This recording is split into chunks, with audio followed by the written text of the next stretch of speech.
मैं पुनर्जन्म में विश्वास नहीं रखता हूं, लेकिन मुझे अगर हिंदुस्तान में फिर से जन्म लेना है और भगवान को मैंने एप्लीकेशन किया कि विदाउट कास्ट, किसी जाति बिना घर में मुझे जन्म दो, संभव है? बिना जाति के आधार पर कौन सा ऐसा घर होगा कि बिना जाति के घर में? नेक्स्ट टाइम यादव के घर में चलेगा और यादव मुंडे के घर में। आखिरी देखिए, ओबीसी कास्ट नहीं है, एक क्लास है, क्योंकि आप 3 क्लास बनाए गए। शेड्यूल कास्ट एक क्लास हो गया, शेड्यूल ट्राइब एक क्लास हो गया और ओबीसी एक क्लास हो गया। शेड्यूल कास्ट बोले तो ये उसमें कहीं जाति आती है, शेड्यूल ट्राइब में भी कहीं जाते हैं, वो क्लास हो गया आज। और कॉन्स्टिट्यूशन ने अधिकार दिया, मैंने आपने नहीं, हमारे कहने से क्या होने वाला? कॉन्स्टिट्यूशन में दलित और शेड्यूल ट्राइब और शेड्यूल कास्ट को आरक्षण दिया, ओबीसी को नहीं दिया पार्लियामेंट में। लेकिन काका कालेलकर कमीशन बनी और उसमें ओबीसी को विभिन्न प्रदेशों को अधिकार दिया कि वो अपने अपने प्रदेशों में अधिकार दें। अगर होम मिनिस्टर होता है तो मुझे कॉन्स्टिट्यूशन में पहला अमेंडमेंट जो है वो ऑनरेबल मेंबर प्लीज तो पहले नहीं था, अमेंडमेंट आया। मैं वही मैं कहना चाहता हूं, आजादी के छोड़ो हमारे जमाने के बाद इस देश में मद्रास और कर्नाटक ऐसे प्रदेश हैं जिन्होंने आजादी के पहले भी आरक्षण दिया था। और मैं उस महाराष्ट्र से हूं जिन्होंने शाहू महाराज ने ओबीसी शेड्यूल कास्ट को आरक्षण दिया था आजादी के पहले, और डॉक्टर बाबा साहब अम्बेडकर को स्कॉलरशिप शाहू महाराज ने दी थी। तो आरक्षण ये बड़ौदा से दी थी गुजरात के लोगों को। तो अध्यक्ष महोदय, ये कास्ट सिस्टम को आपके कोई सत्ता के कारण कुछ गड़बड़ हुआ ऐसा नहीं मानता हूं, लेकिन वास्तविकता है जात है जो कभी जाति नहीं। जिन्होंने ईसाई धर्म स्वीकार किया, जिन्होंने मुगलों के जमाने मुस्लिम हुए, वो जाति को लेकर वहां गए, वो जात नहीं कभी। और जाति के आधार पर हम जनगणना इसलिए आवश्यकता क्यों है? क्योंकि पिछड़ापन जाति से जुड़ा हुआ है, जाति पिछड़ेपन से जुड़ी। जन्म के आधार पर पिछड़ेपन है, जन्म के आधार पर गरीबी है। वो पिछड़े हैं जो गांवों में रहते, जिनको पीने का पानी नहीं, जिनको सड़क नहीं, बिजली देखा नहीं, जिनको तन पर पहनने के लिए वस्त्र भी नहीं है, ये लोग पिछड़े हुए। अब 63 साल के आजादी के बाद भी आप उनको न्याय नहीं देना चाहते। जनगणना में ओबीसी का जनगणना में नहीं करना, ओबीसी को जस्टिस, सोशल जस्टिस नकारना। सरकार सोशल जस्टिस नहीं देना चाहती। डॉक्टर बाबा साहब अम्बेडकर, महात्मा ज्योतिबा फुले, शाहू महाराज नहीं होते तो ये वर्ग संगठित भी नहीं होते, वो अपनी लड़ाई लड़ने की ताकत भी नहीं रखते। और उन्होंने समता का विचार रखा, समानता का विचार रखा। हम एक रास्ता का समाज का विचार रखते हैं। हमारे देश में जातियां विभिन्न होते हुए गड़बड़ क्या है? अलग अलग जाति है, इसका मतलब क्या है? ये बुराई है या अच्छा, ये सोचने का ये समय नहीं है। जातियां विविधता में अलग जाति, अलग वेश, अलग भाषा, अलग प्रदेश, फिर भी हमारा एक देश। इसलिए पिछड़े हुए वर्गों के देशभक्ति के बारे में आशंका जताना गलत। किसी भी काम के लिए वो तैयार है। वो पिछड़ापन सालों से, सदियों से है। उनको हम वेलफेयर स्टेट गवर्नमेंट में उनको न्याय देना चाहते हैं कि नहीं, ये सवाल है। और काका कलर के बाद मंडल आयोग आया, मंडल आयोग ने जातियां ढूंढी कितनी? 3743 इतनी कास्ट है। कितनी कास्ट है? उसमें उपजातियां हैं। अब इन्होंने कहा कि रोटी बेटी व्यवहार होता नहीं है, होना चाहिए। अरे भाई, जातियां इतनी है कि जयप्रकाश नारायण ने जाति तोड़ा आंदोलन किया, कई लोगों ने इंटरकास्ट मैरिज किया, मैंने भी किया। अब इंटरकास्ट करने वालों की एक अलग जाति हो गई, जाति तो नहीं गई। हाँ, तो जाति नहीं जाती। Please no cross talk. तो मंडल आयोग ने कहा है कि 52% ओबीसी हैं। और नहीं, मेरे पार्टी का समय 52% ओबीसी है, उनको 52% आरक्षण मिलना चाहिए, लेकिन कोर्ट ने फैसला किया 50% आरक्षण। क्यों? वाई आरक्षण? जो लोगों को आज तक सोशल जस्टिस नहीं मिला, सामाजिक न्याय नहीं मिला, जो दूसरे के बराबरी के नहीं है, उनको न्याय देने के लिए आरक्षण आया। और उसके आरक्षण किस आधार पर दिया जाता है? केवल जाति के आधार पर ही आरक्षण दिया जाता है, इसलिए जनगणना आवश्यक है। अध्यक्ष महोदय, रेन के आयोग 2004 में अटल जी के सरकार में उसकी नियुक्ति हुई थी। उन्होंने 2008 हमारे अध्यक्ष सोशल वेलफेयर मिनिस्टर थी, उनको अपना रिपोर्ट दिया।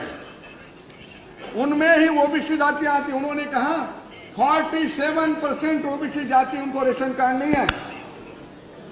कई लोग हैं उनके मतदाताओं में नाम नहीं है। और उन्होंने ये न्यूमेटिक ट्राइब के लिए नियुक्त किया था। ये रेन की जो रिपोर्ट है वो लागू नहीं की सरकार ने।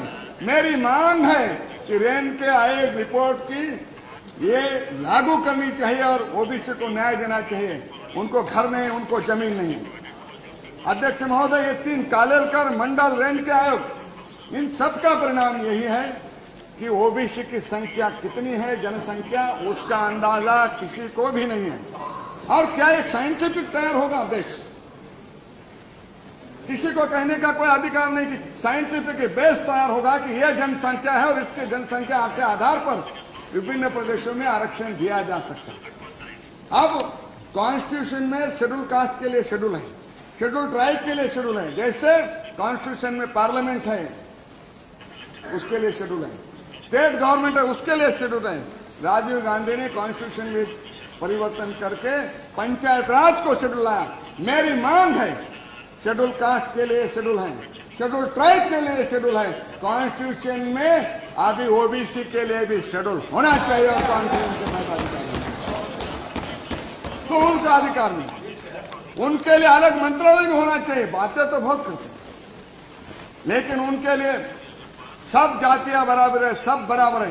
क्रिमिलेयर लागू है, शेड्यूल कास्ट को, शेड्यूल ट्राइब को क्रिमिलेयर नहीं है, लेकिन ओबीसी को क्रिमिलेयर है। मेरा बेटा ओबीसी की सहूलत नहीं ले सकता, यादव जी का बेटा ओबीसी की सहूलत नहीं ले सकता। Please conclude, please conclude. क्योंकि अभी वो छाछ निकालो, कहाँ कुछ छाछ बचा है, क्या निकालो? Already you have taken 14 minutes, please. Creamy layer लगाया है, जिसके कारण उनको उनकी सहूलतें उनको मिलती नहीं। एक ही बात कहना चाहता हूँ, आप छाछ भी बची नहीं। अभी आपने जो तथ्य बताए, इन्होंने ओबीसी का तथ्य बताया, शेड्यूल कास्ट को 13% आरक्षण है, शेड्यूल ट्राइब को 9%, कुछ राज्यों में 7% आरक्षण है। उतने लोग सर्विसेज में है क्या? उतना आप जैसे सच्चर आयोग से आपने मुसलमानों की स्थिति की जायजा लिया। मैं मांग करता हूं शेड्यूल कास्ट, शेड्यूल ट्राइब और ओबीसी के आरक्षण उनको 63 ईयर्स में मिले, नहीं मिले। 13% आरक्षण है, केवल 4% मिला। ओबीसी का तो 2.4% है, आरक्षण 27% है, लेकिन मिला कितना है? कागजों पर और इस पर केवल फैसले करने से मंत्रिमंडल से उनको न्याय नहीं मिला है। न्याय तब कहा जाएगा, उनका अधिकार उनको मिलेगा, तब न्याय मिला कहा जाएगा। और वो न्याय आज तक नहीं मिला है। इसलिए ये लड़ाई है सोशल जस्टिस की। ये जनगणना में नाम लिखो इतनी नहीं है। आप लोग तो, मैं दोहराना नहीं चाहता, भैंस घर सब चीज का, जाति का क्यों नहीं लिख रहे? तो जाति बचाने से झांकने वाली नहीं जाती। तो जाति ये कह के कहना, मुझे मालूम नहीं कि सरकार क्यों सोच रही है। और हमारे संघर्ष भी हो रहे हैं। अब अमीरी और गरीबी में भी अंतर बढ़ गया है। पिछड़ी हुई जातियां 63 ईयर में, इसका अधिकार कौन है? मैं आपको चरणदास जी पूछना चाहता हूं, 63 साल में सबको बराबरी का दर्जा होता, सबको अवसर होता, तो ओबीसी भी आरक्षण नहीं मांगते। लेकिन क्यों? वो पिछड़े, ज्यादा पिछड़े हुए, उनको किसी एजुकेशन में नहीं, पॉलिटिक्स में नहीं, हर स्तर पर वो अगर पिछड़े रहेंगे। 54% पॉपुलेशन अगर विकास से, सुविधा से, प्रगति से दूर रहेगा तो देश आगे कैसे बढ़ेगा? मुझे लगता है कि ओबीसी को राष्ट्रीय मुख्य धारा में लेकर उनको आरक्षण, सुविधा और जनगणना करना ही चाहिए। सरकार क्यों इसको दो में सरकार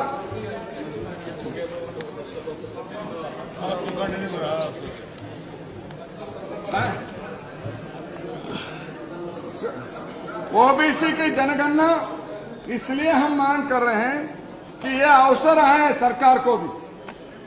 ये मौका आपको खोना नहीं चाह स्वामी जी, मोहिनी जी। ऐसे मंत्रिमंडल में तुम्हारी बात नहीं सुनते तो क्यों बैठे हो ऐसे मंत्रिमंडल? होने दो ओबीसी के लिए एक लड़ाई, लोग सर पर उठाएंगे आपको। नारायण स्वामी जी को नहीं बता रहा हूँ, नारायण स्वामी जी को नहीं बता रहा हूँ। तो अध्यक्ष महोदय, ये मामला जनसंख्या का है। अगर 80 साल जनसंख्या ओबीसी की गणना नहीं हो, क्या एक कॉलम भरना है शेड्यूल कास्ट, शेड्यूल ओबीसी, और ओबीसी लिख के अपनी कास्ट लिखेगा, उसमें नुकसान क्या है सरकार का? उनका और किसी ने मांग नहीं की। सारी ओबीसी संगठन देश में मांग कर रही है कि जनसंख्या इसके सेंसस होना चाहिए, ये मांग उठा रही है। और आप सरकार क्या गूंगी है कि उनके कान पर भी नहीं कि ओबीसी आवाज उठा रहे हैं? आज मैं कहना चाहता हूं सरकार को, आज मंत्री महोदय जब जवाब देंगे तो उनको एक घोषणा करनी चाहिए कि ओबीसी की अलग जनगणना होगी। अगर नहीं करेंगे तो ओबीसी का एसटी एससी का है, एसटी एससी एंड ओबीसी, अगर नहीं करेंगे तो 75% पॉपुलेशन का गुस्सा आप लोगे। आज एक समय सरकार आपकी है, सरकार किसी की भी हो, सरकार को होता है समाज को न्याय देने। Please conclude, please please. वो न्याय देने का काम आप करें, न्याय देने का फर्ज करें। एक कॉन्स्टिट्यूशनल रिस्पॉन्सिबिलिटी आप पर आई है, और वो कॉन्स्टिट्यूशनल रिस्पॉन्सिबिलिटी है जिस कॉन्स्टिट्यूशन में पिछड़े हुए वर्गों को न्याय देने की भूमिका डॉक्टर बाबा साहब अम्बेडकर ने लिखी है। उस बाबा साहब अम्बेडकर का सपना और भारत के सभी गरीब लोगों की एक आशा आकांक्षा है कि लोकतंत्र में हमें न्याय मिलेगा। ये विश्वास के साथ 63 इयर्स वो जीते आए हैं, वो विश्वास कभी न कभी पूरा करो। ज्यादा कुछ मांग नहीं रहे, केवल हमारी जनगणना करो। हम इस देश के नागरिक हैं, हमारी भी गिनती करो। तो एक बार ये गिनती करो। जय हिंद। Thank you.